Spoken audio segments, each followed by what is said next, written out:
On the morning of June 19, 1944, roughly 140 miles northwest of Guam, a young naval aviator named Lieutenant Junior Grade Alexander Vrasiu pressed himself hard against the canopy of his Grumman F-6F Hellcat, straining to comprehend what his eyes were telling him.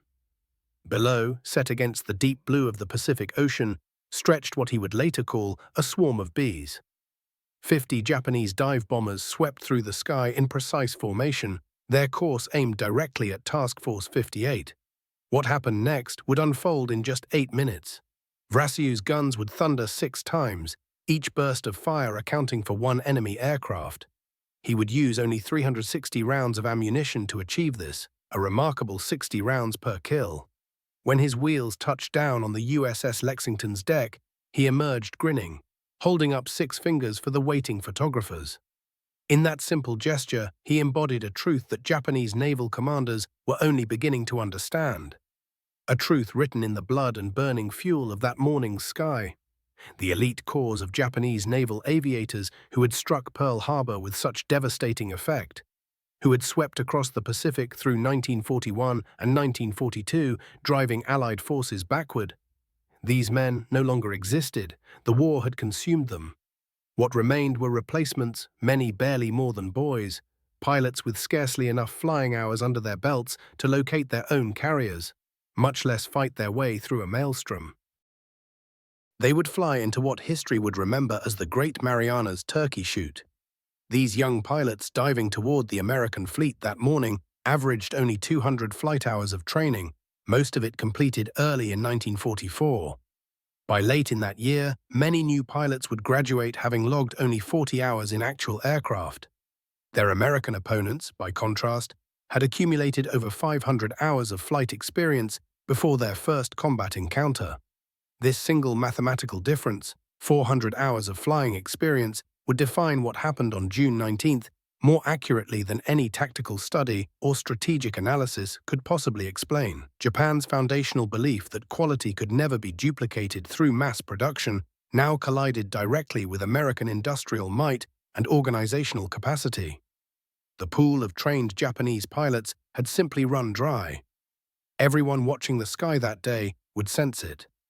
The disaster had been building for more than 2 years, since June 4, 1942, when 4 Japanese fleet carriers slipped beneath the waves at Midway.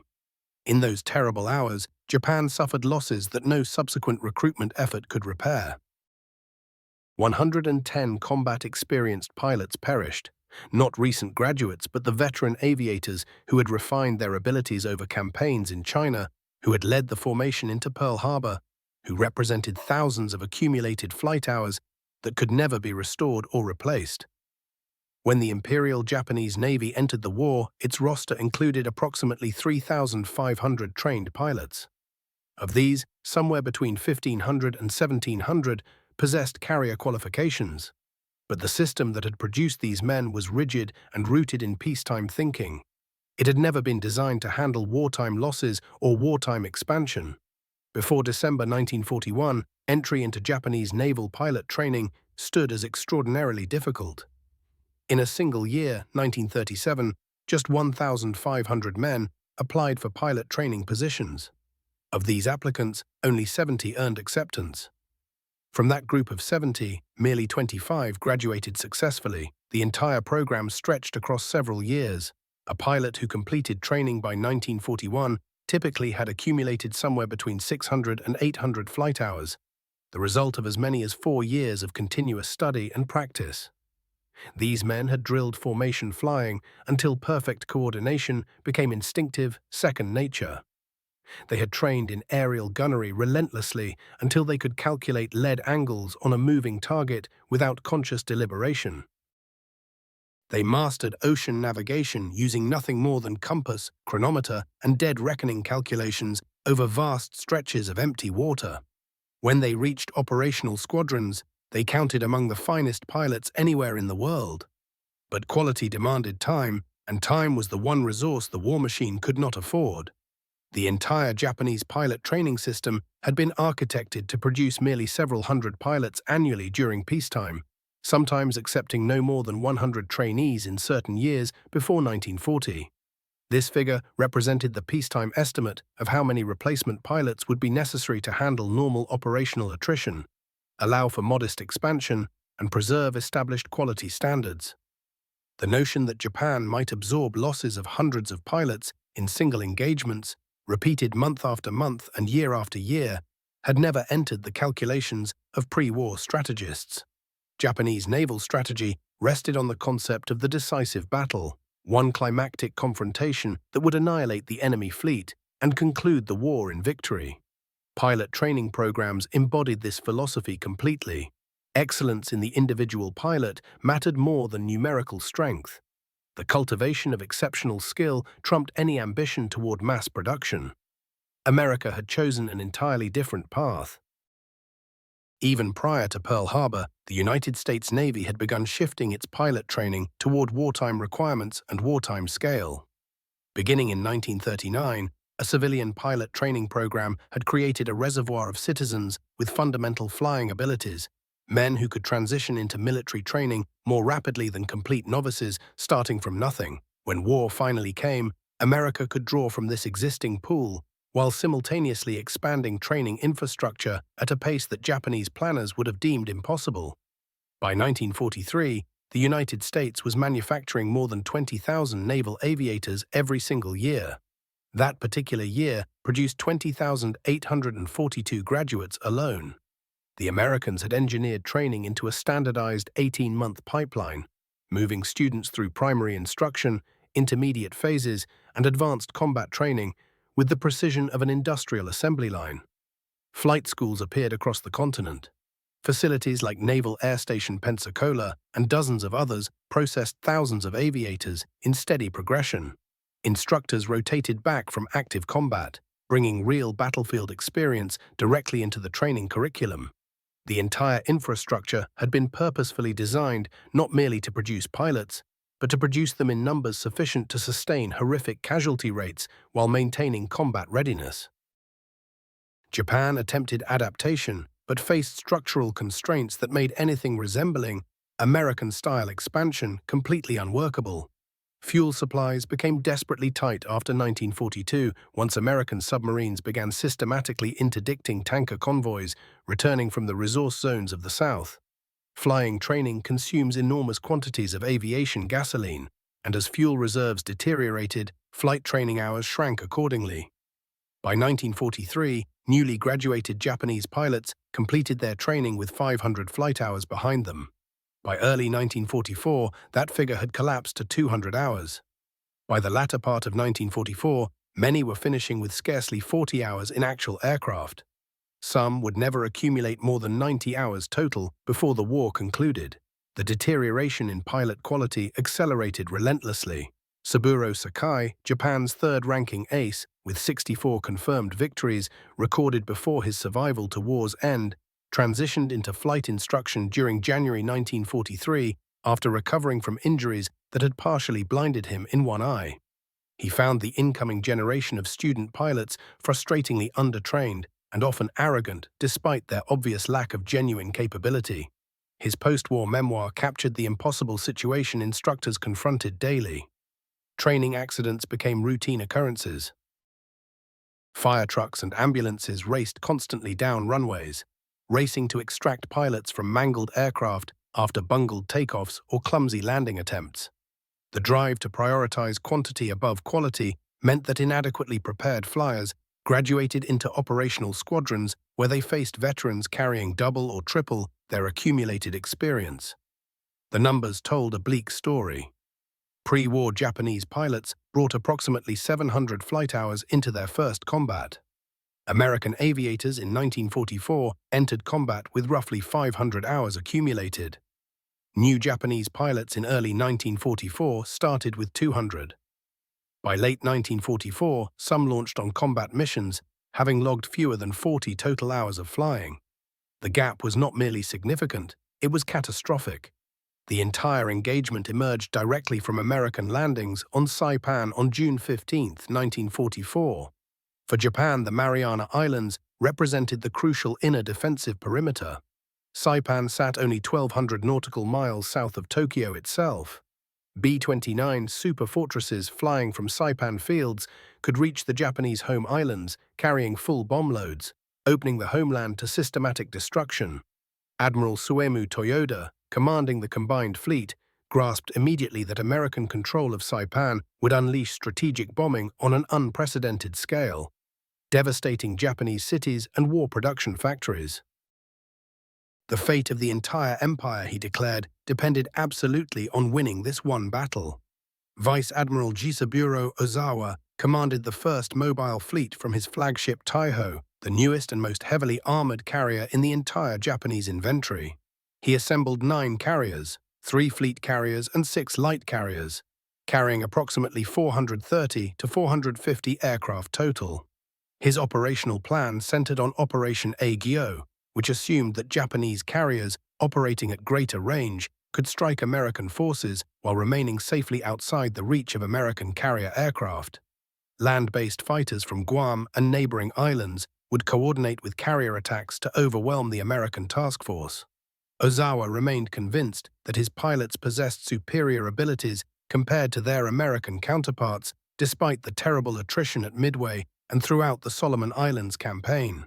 Ozawa was tragically mistaken. The veteran aviators trained for years before Pearl Harbor lay mostly dead or wounded. Replacements facing them had undergone minimal preparation against the most comprehensive pilot training apparatus ever constructed. The mathematical reality allowed no escape. When pilots trained for 200 hours engaged pilots trained for 500 hours, the outcome was predetermined. Incorporate American technological superiority, radar-directed fighter control systems, proximity-fused anti-aircraft projectiles that exploded within 70 feet of their targets, and fighters like the F-6F Hellcat deliberately engineered to counter the Zero, and the result approached industrial slaughter. Vice Admiral Mark Mitchell commanded Task Force 58 from his position aboard the USS Lexington. Under his authority sailed 15 carriers, 7 fleet carriers and 8 light carriers, carrying approximately 905 aircraft collectively. His task force, screened, included 7 fast battleships, 8 heavy cruisers, 13 light cruisers, and 58 destroyers. It represented the most formidable naval concentration assembled in human history. Every vessel bristled with radar antennas. Every fighter pilot had been trained to function within a system where radar controllers directed them with precision onto incoming enemy formations. The organization functioned like an industrial factory floor, identifying targets, routing interceptors into position, destroying enemy aircraft with mechanized efficiency. At first light on June 19th, American radar operators detected the initial Japanese strike formation 75 miles distant. Controllers aboard the USS Lexington immediately began directing Hellcat fighter squadrons toward interception positions. The Japanese formation numbered 69 aircraft, torpedo bombers, dive bombers, and escorts arrayed in loose formation at varying altitudes. They encountered more than 220 F-6F Hellcats massed to meet them. The destruction commenced instantly. American pilots would describe the engagement as almost effortless. Japanese formations disintegrated under initial attacks. Inexperienced aviators committed elementary errors, turning into attacking fighters rather than away, neglecting to preserve defensive formation integrity, losing awareness of their surroundings amid combat's chaos. Veteran American pilots recognized immediately that these opponents bore no resemblance to the skilled adversaries encountered 2 years prior. These were training school graduates thrust into first combat, and almost certainly last combat. Lieutenant Junior Grade Alexander Vrasiu had already destroyed 12 enemy aircraft in previous operations. Flying from USS Lexington as part of Fighting Squadron 16, he had been trained directly by Commander Edward Butch O'Hare, himself a Medal of Honor recipient who had fallen in combat 5 months earlier. O'Hare had instructed Vrasiu in the high-side approach for attacking bombers, how to direct fire at the wing routes where fuel tanks concentrated, how to employ short controlled bursts rather than indiscriminately spraying ammunition. Vrasiu had internalized every lesson thoroughly. When June 19th arrived, Vrasiu was conducting combat air patrol when the second Japanese strike wave appeared approaching the task force. He counted approximately 50 Yokosuka D-4Y Judy dive bombers in loose formation positioned below his altitude. They were steering directly toward the American carriers. Despite his malfunctioning supercharger restricting his altitude ceiling and causing oil vapor to streak across his windscreen, Vrasiu rolled into his attack run. What followed became part of Pacific War legend. Vrasiu observed the dive bombers spreading across the water like a swarm of insects against the brilliant blue. He positioned himself behind the first bomber and discharged a short controlled burst targeting the wing root and cockpit. The aircraft erupted violently and tumbled downward. He shifted his aim to a second target. Another brief burst, another destruction. The third, fourth, and fifth followed in succession so rapid they seemed almost choreographed. Japanese pilots appeared oblivious to the threat materializing behind them. They maintained formation, executing no evasive maneuvers, offering themselves as stationary targets. The sixth kill unfolded with spectacular ferocity. Vrasiu's bullets struck the aircraft and apparently ignited its bomb load.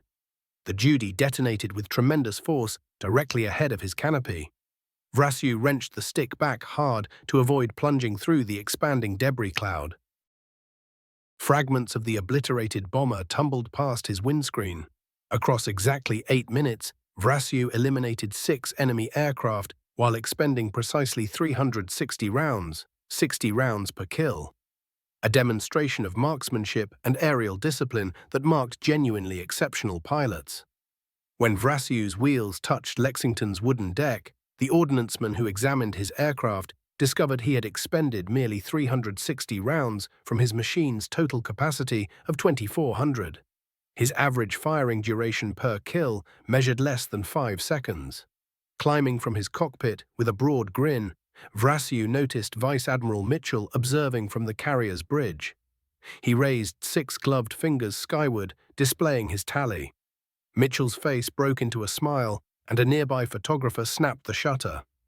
The resulting image would become iconic, a symbol of American dominance in the Pacific sky. Yet Vrasiu's accomplishment was not exceptional on this day. It was merely the most photographed instance of what was transpiring across the entire battle zone. Hellcat pilots from every carrier within Task Force 58 were compiling comparable scores. The Japanese were not being defeated. They were being systematically annihilated. The opening Japanese strike consisted of 69 aircraft. Devastating losses claimed all but 27. 42 aircraft, exceeding 60% of the entire strike force, were destroyed. Ozawa dispatched a second strike wave carrying 109 aircraft. They suffered equally catastrophic damage. Only 31 returned. 78 perished. The third wave launched with 47 aircraft, many becoming hopelessly lost while searching for the American fleet. Only 7 from this wave survived. The afternoon surge sent 87 aircraft into the sky. They would meet the same devastating result. Over Guam, defending Hellcats patrolling the island shot down 30 of them. Those that pressed forward found the Southern American carrier group, yet their attacks accomplished nothing. Anti-aircraft fire and fighter opposition claimed most of the remaining aircraft before they could inflict any real damage. By the time June 19th ended, the mathematics were stark and brutal. The Japanese had flung 4 consecutive waves into battle, launching 373 carrier aircraft in total. Only 130 made it back. 243 aircraft simply ceased to exist in a single day of combat. The American side of that ledger told a different story entirely. Just 23 aircraft lost. When you did the arithmetic, the numbers spoke for themselves. The kill ratio stood at roughly 11-1. Japanese flyers who managed to survive that day would later describe their experience in just one word: hopeless. The sky itself seemed to belong to the Americans. Their fighters appeared without warning from every direction. Japanese aircraft that managed to push through to the carrier screen encountered something almost supernatural. A wall of anti-aircraft fire so thick, so overwhelming, that escape seemed impossible. Those proximity-fused shells burst within 70 feet of their targets. The explosion scattered lethal shrapnel in every direction, tearing through aluminum fuselages and flesh alike, killing pilots before they could even complete their attacks. Yet the battle raged across two frontiers that day. Below the surface, where few could witness it, American submarines were delivering their own punishing blows. Early that morning at 8:10, the USS Albuquerque, under the command of Lieutenant Commander James Blanchard, maneuvered into attack position deep within the Japanese formation. The submarine lined up on the Japanese carrier Taiho and prepared to strike. Blanchard's fire control computer suddenly failed him, leaving him with only his own judgment and experience. He made his decision instantly. All 6 torpedoes launched into the water in a carefully spaced spread pattern. Each one aimed to improve the odds of finding their target. Aboard Taiho, Japanese warrant officer Sakio Komatsu had just taken flight from the carrier deck when something caught his attention. A torpedo wake cutting through the ocean directly toward his ship. He understood what he had to do. Without hesitation, without any calculation of personal cost, Komatsu rolled his aircraft into a steep dive and pointed it straight at the approaching torpedo. The impact came hard and final. His aircraft and the torpedo both vanished in a violent eruption, but Taiho was spared one hit. 4 more torpedoes continued their run. 4 of them missed astern. 1 found its mark. The starboard side of Taiho shuddered under the impact. Aviation fuel tanks ruptured and began pouring their contents into the depths. At first, the damage seemed manageable.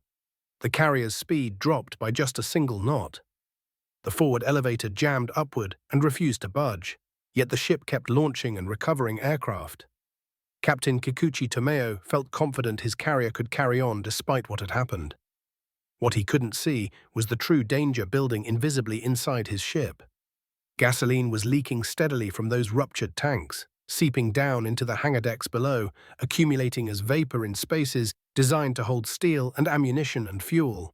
When the damage control officer took action, he believed he was helping. Instead, he made a catastrophic mistake. The junior officer, lacking experience with this particular crisis, ordered every ventilation system opened throughout the entire vessel. Rather than pushing the dangerous vapors overboard into the open air, the fans spread them everywhere, through corridors and compartments, through engine rooms and crew spaces.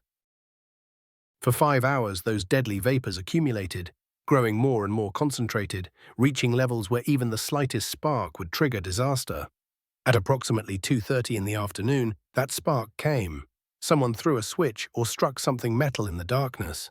The concentrated vapors detonated with absolutely catastrophic force.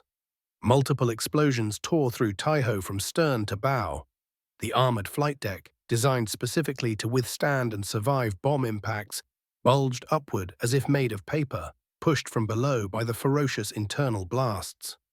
Fire and secondary explosions followed immediately as fuel ignited and ammunition cooked off. Admiral Ozawa understood the situation instantly. His flagship was finished. He assembled his staff and transferred to the heavy cruiser Haguro. At 4:28 in the afternoon, Taiho rolled to starboard and slipped beneath the waves, carrying 1,660 men down to the depths. 1 torpedo, combined with human error and poor damage control decisions, had destroyed Japan's newest carrier and one of her most powerful. 3 hours after Albuquerque struck, a second American submarine found its opportunity. The USS Kavala, commanded by Lieutenant Commander Herman Kostler, had positioned itself perfectly as the carrier Shokaku recovered aircraft from the sky. At 11:18, Kostler launched 6 torpedoes from just 1,200 yards out. The spread was perfectly executed. 3 or 4 of those torpedoes struck Shokaku's starboard side in quick succession, separated by only 8 seconds. 1 hit near the forward magazines, where bomb storage and aviation gasoline tanks occupied the same spaces. The damage proved immediately catastrophic. Aviation fuel ignited, and fires raced through the compartments. Shokaku carried a long and proud history. She had survived Pearl Harbor, had fought through the Coral Sea, had endured the Santa Cruz Islands. She had absorbed punishment before and lived to fight again. But June 19th brought something different. Torpedo strikes in exactly the wrong locations, strikes that penetrated to her most vulnerable spaces. At 2:08 in the afternoon, 4 hours after those torpedoes tore into her hull, an aerial bomb stored in the forward hangar suddenly exploded. The blast triggered a chain reaction through nearby ammunition stores. Massive explosions erupted through the forward section of the ship. 4 minutes later, at 2:12, Shokaku tilted vertically, her bow pointing toward the ocean floor while her stern rose high into the air. Crew members who had gathered on the aft flight deck slid forward as their world inverted, tumbling helplessly into the blazing elevator pit far below. Shokaku sank stern first, her engines still running as she went under. Of the 2,150 crew members aboard, 1,263 perished, including 376 pilots of Air Group 601. Two of Japan's most capable carriers had been destroyed in a single day by submarine attacks that Japanese screening forces had completely failed to prevent. The combined loss of Taiho and Shokaku, along with the destruction of more than 240 carrier aircraft, effectively ended Japanese carrier aviation as any kind of offensive weapon. Admiral Ozawa technically still commanded 7 operational carriers, but those vessels carried fewer than 100 operational aircraft between them. The loss cut far deeper than mere numbers. Most of the trained pilots were gone. The survivors were hollowed out by exhaustion and demoralization. They had watched their comrades systematically destroyed by an enemy that seemed invulnerable, seemed to possess unlimited resources and unlimited pilots. An enemy that simply would not break. Admiral Raymond Spruance, commanding the Fifth Fleet, faced a critical decision on the night of June 19th. He chose not to pursue Ozawa's retreating force aggressively through the darkness. His primary responsibility was protecting the invasion fleet at Saipan. The memory of Midway still haunted him. American carriers caught off guard in the darkness, nearly annihilated before they could respond. He decided to hold position between Ozawa and Saipan rather than chase into unknown waters under cover of night. That decision would be debated for decades afterward. Some critics argued that bolder pursuit might have destroyed the entire Japanese carrier fleet. Others maintained that Spruance had accomplished his actual mission perfectly. The invasion fleet remained protected, and Japan's carrier aviation had been effectively destroyed whether or not the carriers themselves went to the bottom. When June 20th dawned, Mitchell ordered a long-range strike against the retreating Japanese fleet. At approximately 4:20 in the afternoon, 216 American aircraft launched from the carriers of Task Force 58. The pilots knew the mathematics of their mission before they took off.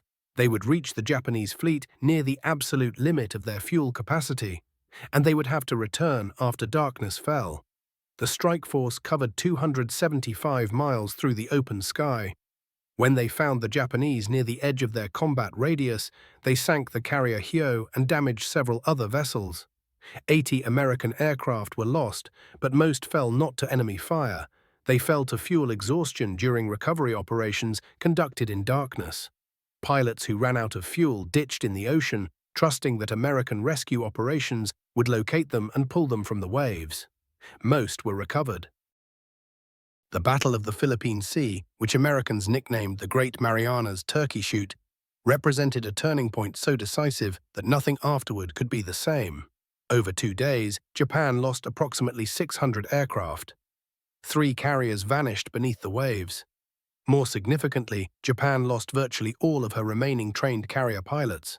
Future battles would see Japanese carriers present on the ocean, but they would be hollow shells.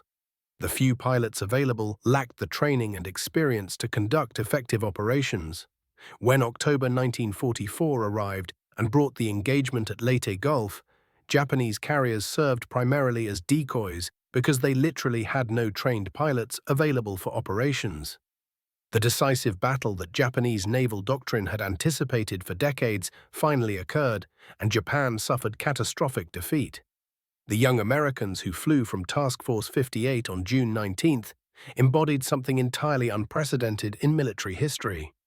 They were products of the industrial age, mass-produced warriors created through standardized training programs scaled to volumes that previous generations would have considered impossible. They were not necessarily exceptional as individual pilots. They were competent. But there were so many of them, equipped with superior aircraft and supported by industrial capacity that seemed bottomless. Individual skill gaps became almost irrelevant against that combination. The training infrastructure replaced losses faster than combat could inflict them. Experienced pilots rotated into teaching positions to ensure that training stayed current with battlefield realities. Combat lessons were incorporated into training doctrine within weeks of being discovered. This approach worked because it had been designed from its inception to operate at the scale that modern warfare demanded. The Japanese pilots who died over the Philippine Sea were not victims of inferior courage or commitment. Many demonstrated individual bravery that demanded respect. They were victims of strategic decisions made years before the battle ever occurred. They were products of a training philosophy that had worked brilliantly for 5 decades, but became obsolete the moment sustained combat began producing casualties faster than the program could replace them with equivalent quality. Courage alone could not bridge the gap. Dedication could not overcome simple mathematics. A pilot with 40 to 200 flight hours could not match opponents with 500 hours of experience. The gap was too wide, too deep, too fundamental to close with determination alone. The Grumman F-6F Hellcat proved itself perhaps the most successful fighter aircraft produced during the Pacific War. 2,000 horsepower Pratt & Whitney R2800 engine pushed it to speeds of 380 miles per hour. Combat radius stretched to 380 miles. 6 caliber 50 machine guns carried 2,400 rounds total, delivering devastating firepower. The Hellcat was built to absorb punishment and keep flying. Armor protection surrounded vital components. It had been designed specifically to neutralize the Zero's advantages in maneuverability by emphasizing speed, protection, and firepower instead. The Hellcat would claim 75% of all Navy aerial victories in the Pacific and achieved an overall kill ratio of 19-1. Against the Zero specifically, that ratio climbed to 13-1. The Mitsubishi A6M0, which had dominated the early Pacific War years, had become essentially obsolete by 1944. A Nakajima Sake engine, producing approximately 1,000 horsepower, gave it excellent range, roughly 600 miles combat radius, and superb maneuverability. 2 20mm cannons and 2 7.7mm machine guns delivered lethal firepower. But those advantages came at tremendous cost. The pilot sat unprotected, surrounded by fuel tanks that could not seal themselves. Any hit that pierced the tank or reached the pilot would likely prove fatal. Against well-trained opponents flying rugged aircraft like the Hellcat, the Zero's advantages became irrelevant. By June 1944, there were no longer pilots capable of exploiting those performance characteristics effectively anyway. Japan possessed some of the finest aircraft designers in the world. New designs like the Kawanishi N-1Ka Shiden offered performance that actually exceeded the Hellcat. But those aircraft entered service too late and in quantities far too small. More crucially, the pilots who might have flown them effectively no longer existed. The aircraft had been built. The pilots had not survived to fly them. One pilot named Alexander Vrasiu would record his 19th and final aerial victory on June 20th during the strike against Ozawa's fleet, making him the Navy's leading ace at that specific moment, though other pilots would surpass his total within just 4 months. He received the Navy Cross for his actions during the Philippine Sea Battle, though he had been nominated for something higher. In August 1944, he returned stateside for a war bond tour. On August 24th, he married Catherine Horn. He spent months traveling and speaking, promoting the war effort and working with Grumman on fighter development. Eventually, he insisted on returning to combat. In December 1944, flying with Fighting Squadron 20 from USS Lexington, he was shot down by anti-aircraft fire over the Philippines during his second combat deployment. He parachuted safely and Filipino guerrilla fighters found him. They recognized who he was and appointed him commander of a guerrilla unit numbering approximately 180 men. For 5 weeks, Vrasiu moved through Japanese-occupied territory, leading his fighters before making contact with American forces in January 1945. He returned to USS Lexington, carrying a Japanese sword the guerrillas had given him and leading his unit back into American lines. During the war's final months, Vrasiu served as a test pilot at the Naval Air Test Center at Patuxent River, Maryland. He ended the war as the Navy's fourth-ranking ace, with 19 aerial victories and 21 aircraft destroyed on the ground. After the war, promotion to lieutenant commander came through. He worked 6 years as a test pilot.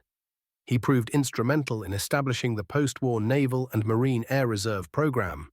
From 1956 to 1958, he commanded Fighting Squadron 51 and won the Navy Gunnery Championship in 1957. He retired with the rank of commander on December 31, 1963. He moved to Danville, California after leaving the Navy and worked for Wells Fargo Bank. His career appeared in Ray Boomhauer's 2010 book, Fighter Pilot, the World War II career of Alex Vrassiou. He attended reunions with other Pacific veterans and spoke at military events throughout his remaining decades.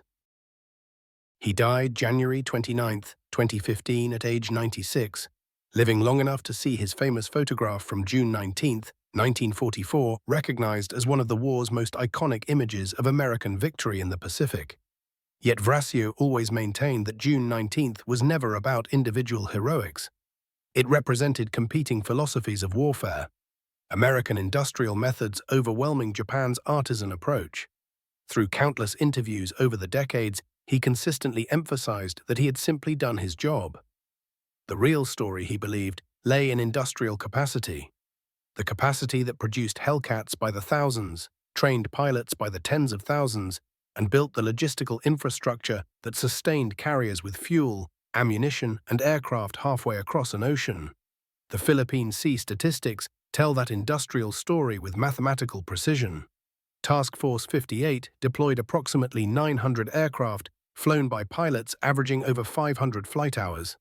Japanese carriers launched approximately 430 aircraft, flown by pilots averaging under 250 flight hours in early 1944, with many late deployment pilots possessing only 40 hours total.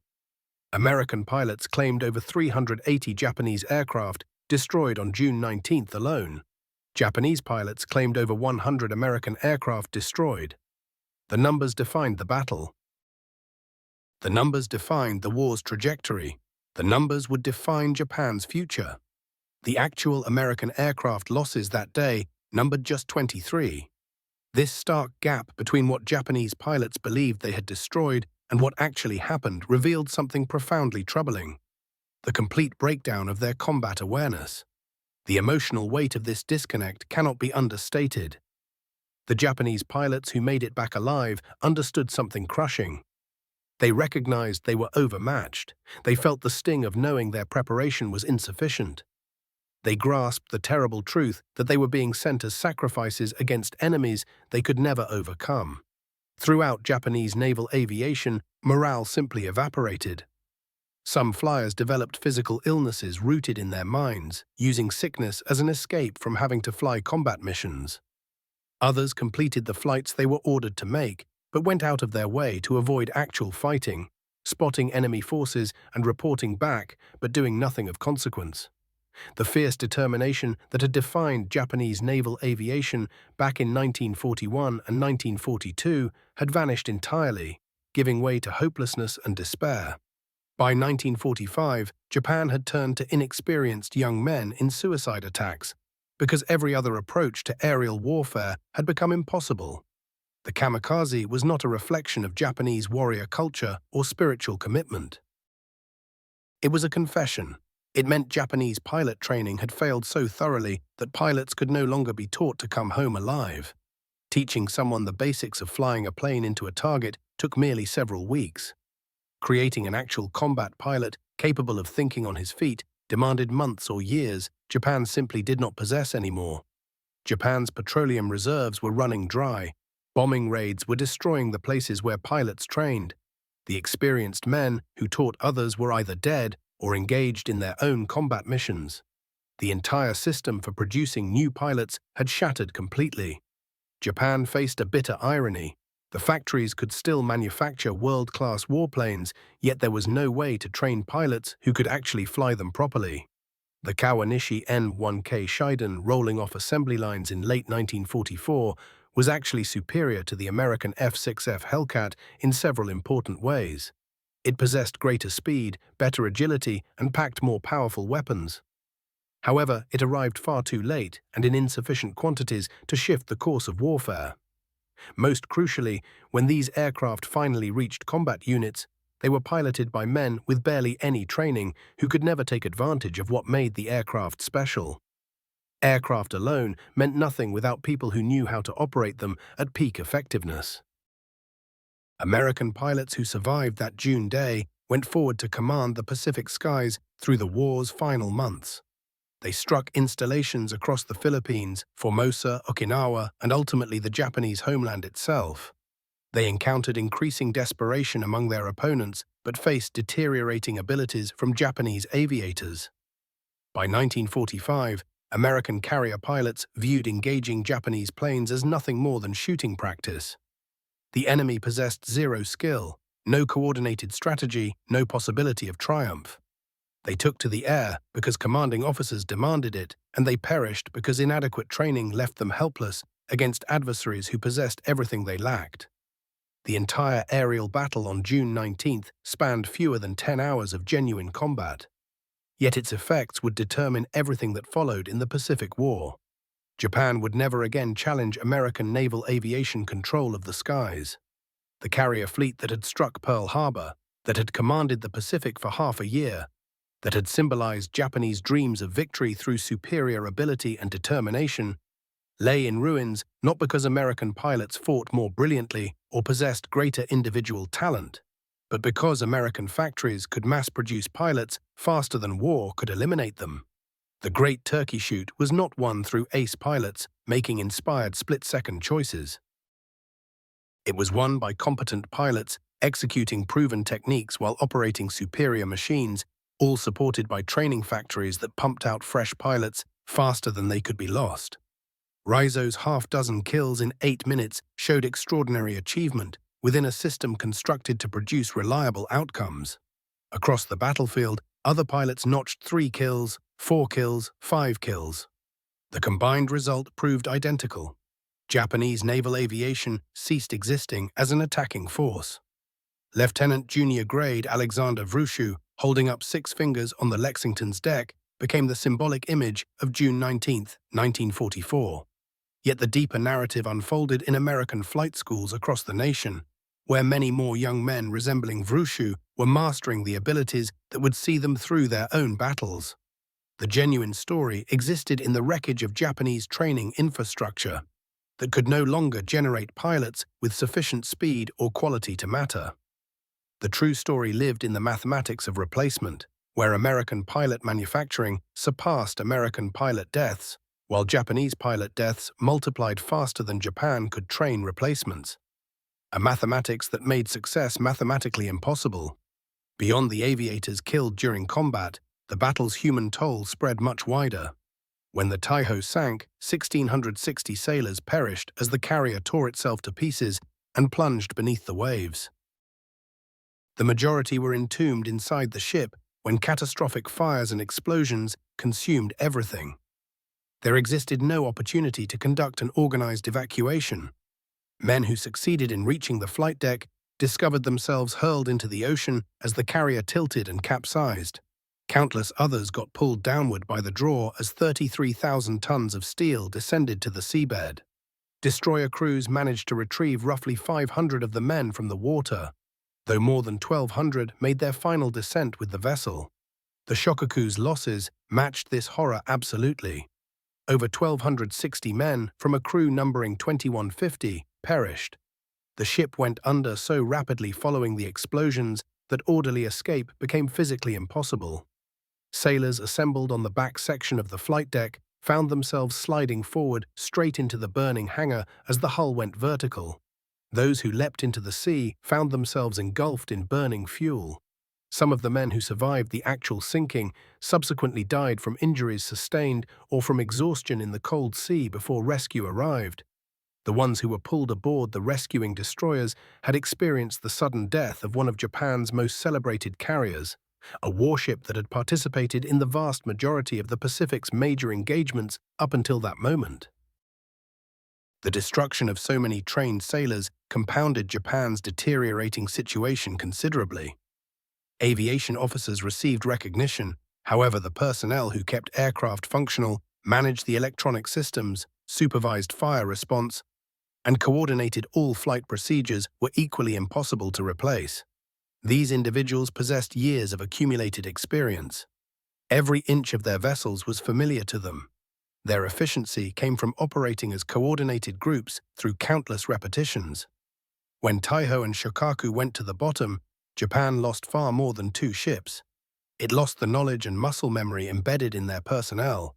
Personnel replacing them aboard other vessels would arrive without such background, resulting in less effective operations and greater susceptibility to mistakes. The American submarine contingent that delivered the fatal blows against Taiho and Shokaku showed yet another facet of American technological and military advantage. USS Albuquerque and USS Kavala belonged to the Gato-class family, section of a manufacturing program reaching 77 vessels. These boats displaced 1,525 tons when riding the surface, housed crews between 60 and 80 men, and carried 10 21-inch torpedo launching tubes. They descended to depths of 300 feet and could function without resurfacing for extended stretches. Their diesel and electric engines allowed them to travel 20 knots on the surface and 9 knots submerged.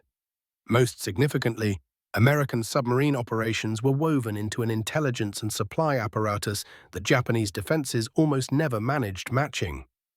Intercepted communications furnished American submarines with advance notification of Japanese movements. Aircraft conducting extended surveillance spotted Japanese task forces and radioed directions directly to submarines waiting in position. Support ships anchored at forward stations delivered fuel, replacement torpedoes, and additional supplies, permitting submarines to maintain position for longer duration. The machinery of this network operated with manufacturing precision, placing submarines in positions to strike maximum damage against Japanese fighting vessels. Japanese capabilities in fighting submarines had grown better through the war. Still, they continued falling short in adequate defenses for important targets like carriers. Escort destroyers held depth-charge weapons and possessed sonar abilities. However, they lacked either the numbers or the unified command system to establish protective screens strong enough to withstand experienced submarine captains. The escort group protecting Taiho discharged depth charges against USS Albuquerque following the torpedo impact, producing just minor harm.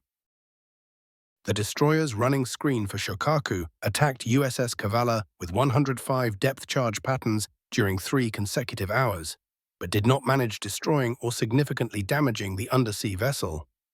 Each submarine departed unscathed and resumed patrolling, with Albuquerque concluding her mission while Kavala held station until receiving orders to depart in late July. This defensive breakdown against submarines reflected broader shortcomings in Japan's anti-submarine systems. Japan had organized itself toward attacking operations, carrier strikes, and fleet engagements. Routine protection measures, including escort operations and anti-submarine response, got minimum funding and staff. This choice proved catastrophic when American submarines waged systematic campaigns, destroying Japanese transport ships across the entire war. By June 1944, American submarines had obliterated countless tons of Japanese merchant vessels, severely restricting Japan's capacity to gather materials from conquered regions and transport goods throughout the nation. The resemblances between Japanese shortcomings in fighting submarines and shortcomings in creating trained pilots showed obvious parallels. Each reflected prioritizing aggressive operations and individual achievement while ignoring unglamorous yet vital logistical systems that modern military campaigns required. Japan produced extraordinary strike pilots, yet overlooked preparing sufficient quantities of transport pilots, aircraft mechanics, and supply managers. Japan created impressive battleships and carriers while building insufficient quantities of escort destroyers, supply tankers, and maintenance vessels. This inequality extended across all aspects of Japanese military preparation, and collectively these gaps determined outcomes.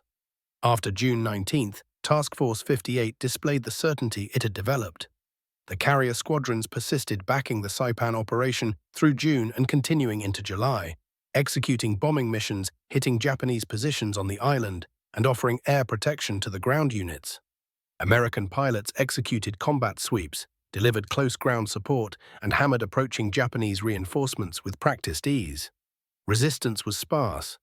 Japanese military aircraft in the Mariana Islands had effectively stopped existing. Throughout July 1944, Task Force 58 reached across the Western Pacific region, launching attacks. The aircraft carriers struck the Bonin Islands, Iwo Jima, and Guam. They provided backing for the assaults on Guam and Tinian. They cut off Japanese transport vessels and bombed airstrips hosting Japanese attack aircraft that could threaten American operations. The carrier force functioned with virtually no opposition. Japanese counterattacks came rarely and accomplished little. The handful of Japanese planes that did attack got shot down by fighter patrols or ship-based guns with equal ease. The systematic dismantling of Japanese aviation persisted through the autumn of 1944. When American forces invaded the Philippines beginning in October, American carriers again encountered Japanese resistance, but the same pattern that emerged from June repeating itself. Japanese aviators were inadequately prepared, poorly coordinated, and unable to break through American air defenses with any effectiveness. The Battle of Leyte Gulf, history's biggest naval engagement, included Japanese carriers, but they remained incapable of performing their intended function due to insufficient trained pilots. The carriers participated as decoys, deliberately putting themselves in danger to draw American attention from the beach landings. This represented a battle plan that acknowledged failure, converting fighting ships into worthless targets because they could no longer accomplish their actual purpose. The suicide attacks that appeared during the Philippines invasion revealed Japan's ultimate acknowledgement that traditional aviation could not continue. When pilots could not be trained to engage and return, they would be prepared to crash dive their targets. Suicide tactics inflicted considerable damage across American formations, destroying dozens of vessels and wounding many others. Yet suicide assaults were fundamentally reactive, trying to make progress so costly that Americans would end their advance through negotiation rather than continuing forward. They could not change the outcome. They simply increased the expense America paid achieving it. The massive Turkey shoot fundamentally restructured military thinking about aerial combat. The encounter proved that coordinated advantages in preparation, machinery, and tactical approach could generate consequences bordering on complete victory. The 12-1 victory score on June 19 stood unprecedented across modern conflict. It hinted that sufficient advantages in preparation, hardware, and operational coordination could permit one side to control the skies so thoroughly that opposing forces became basically irrelevant. This realization would guide aerial combat strategy for generations ahead. The effectiveness of radar-coordinated fighter management became apparent. The superiority of tough, powerfully armed aircraft compared to quick but fragile machines received confirmation. The requirement for extensive preparation producing plenty of pilots became undeniable. Military powers embracing these insights would dominate future air conflicts. Those dismissing these insights would duplicate Japan's results. June 19 also displayed how coordinated military operations mattered most. American triumph came from coordinating carriers, battleships, heavy cruisers, light cruisers, destroyers, submarines, radar networks, radio systems, and supply operations. No isolated factor produced the result. The coordinated apparatus won it. Japanese formations, constructed around carrier striking capacity lacking sufficient supporting elements, could not equal American unified procedures even when particular Japanese units executed well. The human component of this engagement warrants special consideration. The youthful Japanese pilots who fell on June 19 represented neither mindless killers nor religious extremists. They were boys and young adults, many barely into their 20s, called into the military and given minimal instruction before going into battle against vastly superior opposition. Many grasped they faced probable demise. Several penned final messages to loved ones before departing on missions promising no return. They went skyward regardless because their society demanded it, because their instruction emphasized that giving one's life for the emperor represented ultimate glory, because declining meant disgrace reaching their families. These young individuals merited superior treatment than becoming expendable sacrifices in a conflict their nation possessed no chance of victory in through direction that rejected acknowledging truth. The failure belonged not to them. The responsibility for failure rested squarely with Japan's military and political leadership. They had launched a war without truly grasping what they faced in their American opponent. They built training systems that simply couldn't meet the demands of modern combat. Even when the math became impossible to ignore, when defeat was written in stone, they still refused to pursue peace. The pilots who perished at the Philippine Sea were not just casualties of battle, they were victims of these catastrophic miscalculations. In the same way, the young American sailors and airmen who engaged in combat on June 19th were shaped by decisions their nation had made years before. Many of these men had volunteered after Pearl Harbor struck. Patriotism burned in their hearts. The desire to serve their country drove them forward. They came from every corner of America, from sprawling cities and quiet farmland alike. They brought with them the rich diversity of the nation they represented, different regions and countless ethnic backgrounds woven together.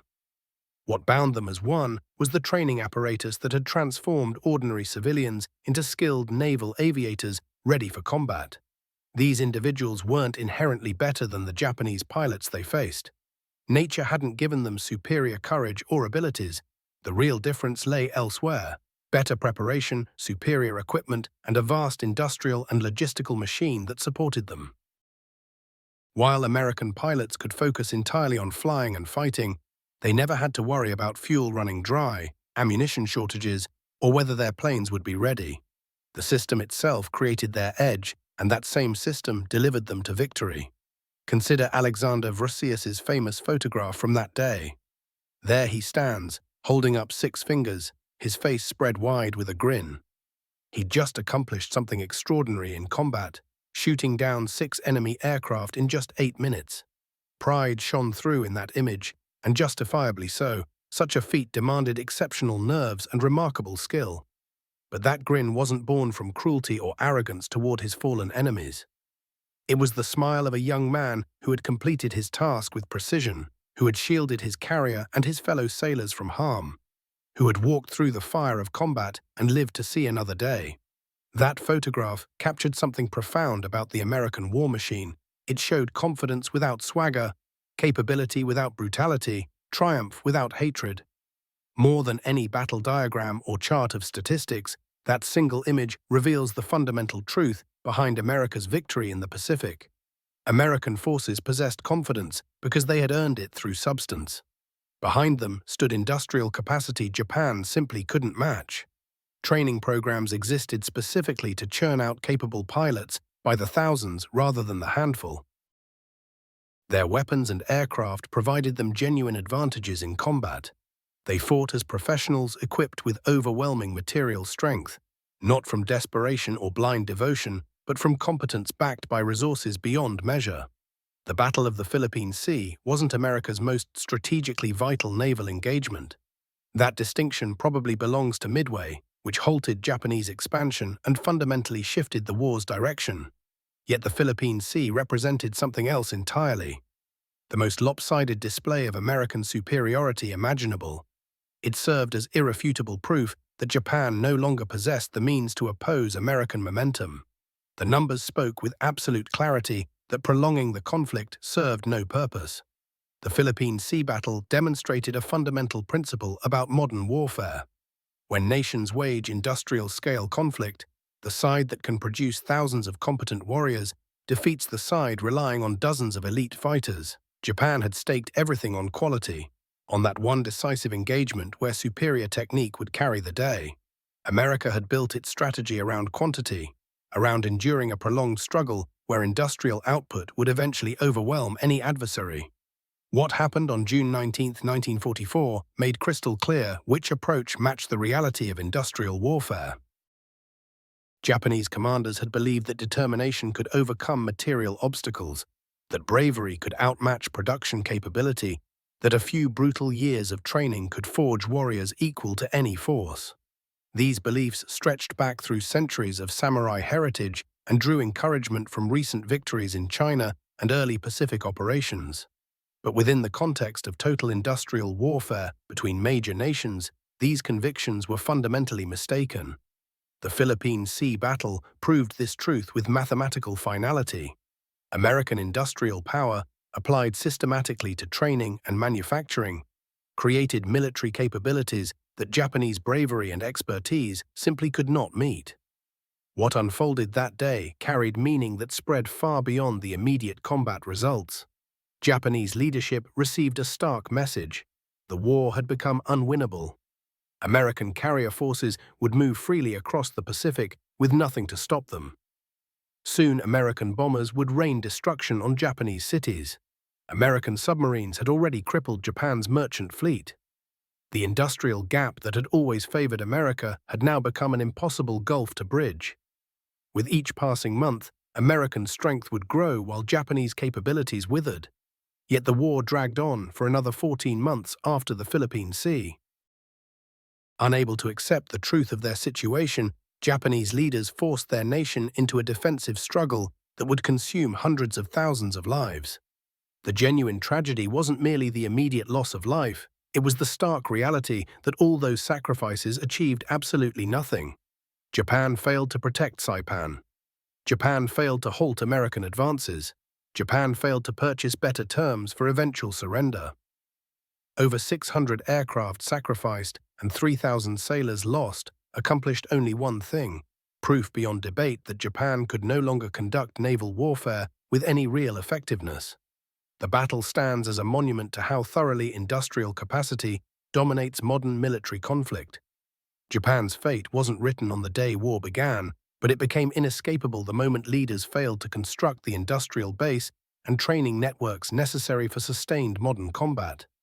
The Philippine Sea Battle was simply the instant when reality became too obvious to dismiss or deny, when the disparity between American and Japanese capabilities revealed itself so starkly that no one could look away. For those who study military history, this battle teaches essential lessons that remain relevant today. Training surpasses raw courage. Industrial capacity outweighs martial tradition. Technological edge matters more than fighting spirit. Coordinated operations beat isolated excellence. Societies that recognize these truths and build themselves around maximizing these elements will triumph in modern warfare. Those that depend on bravery, personal skill, or willpower to compensate for material shortages will inevitably fall short. The evidence sits before us, overwhelming and unmistakable. The results speak for themselves. The strategic thinking that shaped the Philippine Sea Battle exposed fundamental divisions between American and Japanese approaches to warfare. Admiral Spruance commanded the Fifth Fleet with explicit strategic objectives that never wavered. First, shield the invasion force at Saipan. Second, eliminate Japanese naval air capabilities. Third, if circumstances allowed, sink enemy carriers. Spruance held to these priorities with disciplined consistency, resisting tactical temptations that could have drawn him away from his mission. This methodical approach frustrated certain officers who pushed for more aggressive pursuit of Ozao's fleet during the night of June 19th. Spruance recognized his true responsibility was safeguarding the amphibious operation, not chasing enemy ships into dark waters where anything might happen. Japanese strategy, by contrast, remained locked in the conviction that one major battle could turn the entire war around. Operation Eigo embodied this belief.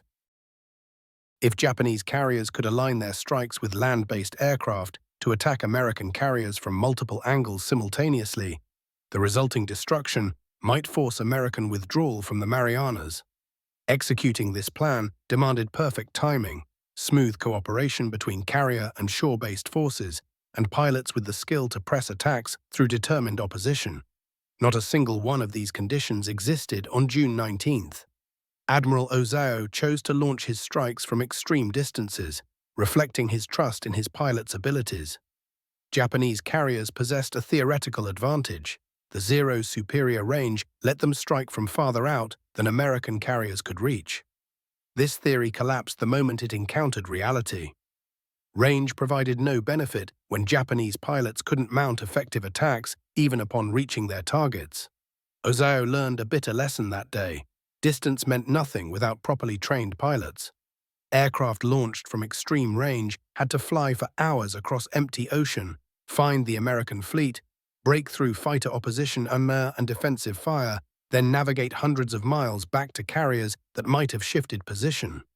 This demanding profile required navigation proficiency, disciplined fuel management, and the tactical awareness that pilots with minimal training simply didn't possess. Many Japanese aircraft that got through the initial fighting were lost on the journey home when disoriented pilots ran dry of fuel or miscalculated where their carriers lay. American carrier operations emphasized shorter attack distances, with aircraft carrying fuel reserves adequate for sustained combat and secure return. American pilots knew with certainty they could reach safety after engaging the enemy because American procedures maintained conservative strike ranges, protecting adequate fuel margins. The contrast between American fuel discipline and Japanese desperation was starkly visible that day. American pilots fought extended engagements, returned to their carriers, refueled, and launched again. Japanese pilots who survived their first attacks frequently lacked the fuel for serious combat or reliable return journeys. American technological advantages that showed up on June 19th went beyond just how planes performed. American radar could spot approaching attacks from more than 100 miles distant. Fighter directors possessed the ability to guide interceptors to exact positions through radar data. Communication systems connected carriers to each other, fighter directors to pilots, ships to aircraft. Japanese radar existed but didn't integrate into operations with American efficiency. The technological gap wasn't primarily about individual items of equipment, it was about the broader systems and training that permitted technology to function at peak capacity. The Philippine Sea Battle illustrated that modern naval combat required strength across numerous areas. Air power formed a necessary element, but couldn't stand alone. Submarines inflicted damage, but needed intelligence support and careful coordination. Warships required protection from aircraft. Operational pace depended on supply lines. Intelligence informed tactical choices. Pilot training affected outcomes. Technology offered advantages requiring knowledgeable operators. No single element guaranteed success. Victory demanded proficiency, spanning the entire scope of naval operations. American forces had attained this broad-based superiority. Japanese forces had not. The consequences for how naval wars would be fought going forward proved enormous. The battle showed that carrier aviation had eclipsed all other forms of naval power. Battleships, which had dominated naval strategy for generations, now served mainly as anti-aircraft weapons and shore bombardment platforms. Warships existed chiefly to defend carriers and support landing operations. While submarines could wreak havoc on enemy vessels, they couldn't command ocean areas. Air superiority reigned supreme, and whichever nation could project stronger air power across vast distances would control the seas. Yet the battle also showed carrier aviation demanded far more than simply having carriers and planes. Qualified pilots had to exist in substantial numbers. Effective training systems needed to produce those aviators. Industrial output had to build carriers and aircraft faster than combat could destroy them. Supply operations had to sustain forces far from home ports. Detection systems had to locate and follow adversaries. Doctrine had to integrate all components into a functional whole. Carrier aviation encompassed far more than just carriers themselves. It represented industrial societies mobilizing their complete productive resources to support air naval power. Japan had missed this essential understanding. Japanese leaders imagined that superior pilots in superior aircraft aboard a modest number of carriers could overcome numerically greater but technologically inferior American opposition. Events proved them spectacularly wrong. American pilots weren't inferior. American training produced capable aviators in quantities Japan's system couldn't approach. American aircraft weren't inferior. The Hellcat had been specifically engineered to neutralize the Zero's strengths and succeeded remarkably well. American carriers weren't inferior. They were constructed in such volumes that losses could be tolerated and quickly replaced. Each Japanese assumption about relative capabilities collapsed under scrutiny, and the mathematical price for these miscalculations became hideously apparent on June 19, 1944. The battle's influence extended well beyond World War II itself. It established doctrines that would shape naval aviation for the coming decades. All modern navies subsequently adopted systematic training programs. Mass production of dependable aircraft supplanted the careful crafting of supposedly perfect designs. Coordinated operations connecting multiple components became standard practice. The principles learned on June 19, 1944, were examined, debated, absorbed, and embedded into naval strategy worldwide. Strategists and military thinkers studied the battle as evidence of how powerful industrial nations conduct warfare and how those unable or unwilling to adapt to industrial warfare's requirements face certain catastrophe. The men who fought that day purchased these lessons with their own blood. Japanese aviators died because their nation's political and military leaders had committed grave errors years before combat began.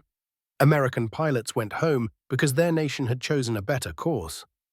The distinction wasn't found in personal valor or technical proficiency or commitment to duty. The real difference lay in strategic wisdom, productive capacity, and the willingness to commit an entire society to winning total war.